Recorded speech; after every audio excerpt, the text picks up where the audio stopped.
drawings in many ways are a very personal way for a viewer to connect with an artist. But they're also an integral part of our experience as humans. Every culture has drawing as a part of it. We all draw, and this is a building that celebrates that. The Menil Drawing Institute was founded at the end of 2007 to promote modern and contemporary drawing. It has created many exhibitions, it has published catalogs that have traveled around the world. And so now we inaugurate an actual physical space for that institute. And it's devoted to the acquisition, the study, the exhibition, conservation, and storage of drawing. So it's very purpose-built architecture.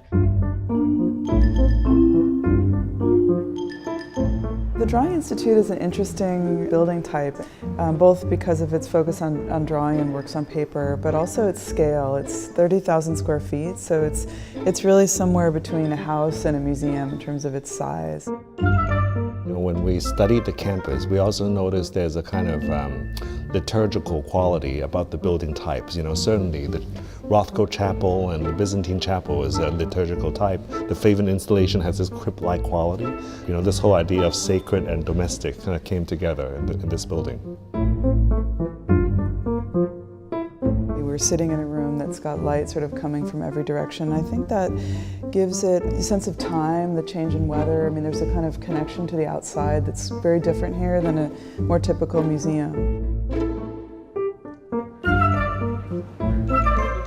Because it's a space for work and scholars and conservation, each one of those programs has a different light need. So I think that's something that defines the Drawing Institute, is the qualities of light and atmosphere that are very calibrated, but have quite a wide range that's from the museum institutional condition to a domestic setting.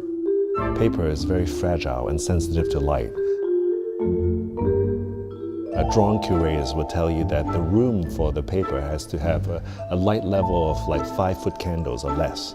So when you're outside in the Houston sun, it could be as high as 15,000 to 18,000 foot candles.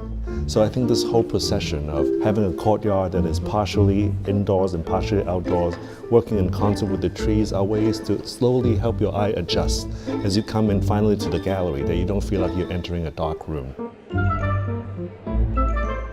So we inaugurate the building with an exhibition of drawings by Jasper Johns.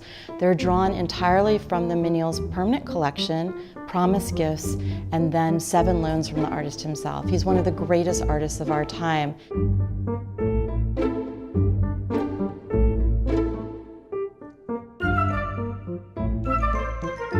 Also on view is a wall drawing by Roni Horn, created this year, so as contemporary as you can get, that is an eclectic group of aphorisms which are silk screened onto a wall. This is the first of a series of wall drawing commissions that we will have in this building.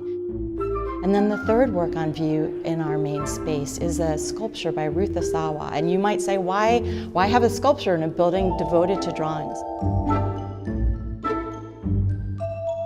She used wire to create these amazing orbs that are suspended in space, and she always referred to that work as drawing in space. So here you have an artist who pushes the typical definition of a drawing as an original work of art on a paper support in an entirely new way.